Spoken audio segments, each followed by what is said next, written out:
Cher Alain Chabat, je vous écris pour vous dire, ou pour vous écrire plutôt, toute la sympathie que j'ai pour vous. Alors là, vous allez me dire, ça me fait une belle jambe, mon pote. Oui, enfin, en attendant, c'est toujours mieux que rien. Ça reste agréable. Voyez-vous, parce que moi, personne m'écrit. Sachez que je vous ai vu en chair et en os. Et je dois dire qu'à ce moment-là, l'émotion était palpable. C'était un soir, avenue Parmentier, pour le tournage de Santa et compagnie. J'étais figurant ce soir-là. Il faisait froid, vous étiez déguisé en Père Noël vert, et je vous ai tout de suite reconnu, quoi. Je vous ai effleuré la main.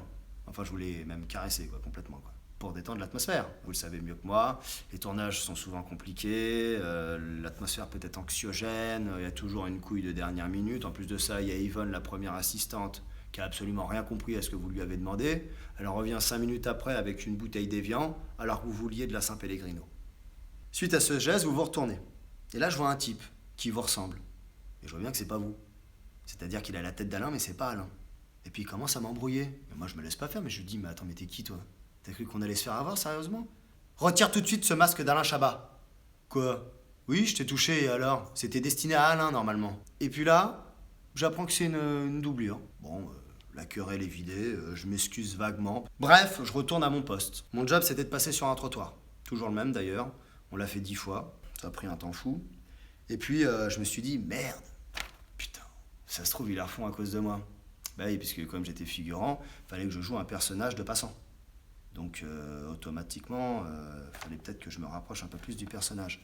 Et sur une prise, je me mets à boiter. Là, comme ça, je montre à la réal que je suis un comédien investi, réfléchi, qui essaye vraiment de rentrer dans le personnage. Et puis là, il la valide, enfin, vous la validez, hein, puisque vous réalisiez aussi le film. Et puis là, j'étais content, parce que je me suis dit, là, Arnaud, t'as fait kiffer Alain, le vrai, hein, pas la doublure chelou. Après, peut-être que je me fais des films, hein.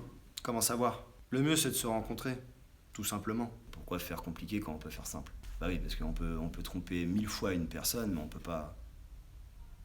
Non, on peut tromper 1000 fois 1000 personnes, mais on... Ah, merde, je sais plus. Bon, bref, vous m'avez compris. Mais je reviens sur le propos qui m'amène à vous rédiger cette lettre. Alain, j'aime ce que vous faites. J'ai revu il y a pas longtemps Didier.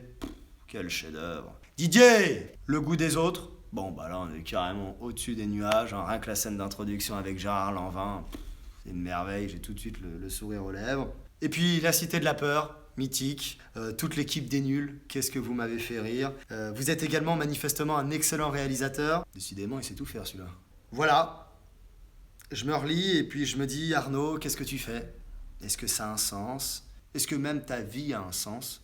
Dans le fond, Alain, on va pas se mentir, il est nécessaire qu'on aille boire un verre ensemble. En homme élégant, je vous laisse le choix du bistrot et je vous laisse le choix dans la date. Pour me joindre, rien de plus simple, composez le 06 d'un appel local en France métropolitaine hors coût éventuel de votre opérateur. Allez Alain, je vous laisse, faites pas le fou, et puis si un jour vous vous faites chier, vous m'envoyez un petit SMS, puis on ira discuter du bout de gras. Respect et robustesse, César. Et je m'en vais comme un prince.